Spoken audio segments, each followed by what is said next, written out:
Nagbabalik ang PTV Balita ngayon. Dumayo sa University of the Philippines Cebu ang House Committee on Electoral Reforms and Suffrage para sa isinasagawang public consultation ng anti-political dynasty measures. Ang anti-political dynasty ay isa sa mga priority bills sa Legislative Executive Development Advisory Council o LEDAC. Sa ilalim ng administrasyon ni Pangulong Ferdinand R. Marcos Jr., may 24 na bersyon ng panukalang batas kung saan kabilang sa pinagdedebatihan ng komite ay ang sasaklawing degree of consanguinity at affinity. The reason why we're holding the public consultation is in order also to get inputs from other sectors, so that we can probably strengthen and improve the substitute bill that we will adopt.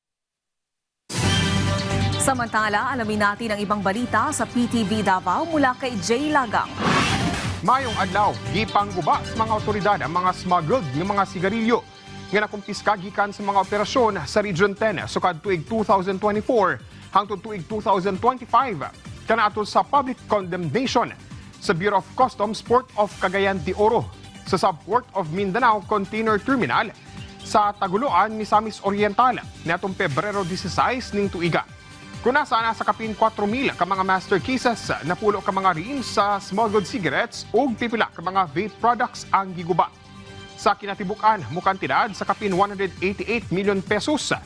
Dako sabang pagpasalamat sa BOC sa tabang sa managlahing mga buhatan aron nga mapadali ang mga aksyon sa pagdakop sa mga responsable sa mga operasyon ug mapakgang ang mga illegal nga mga aktibidad.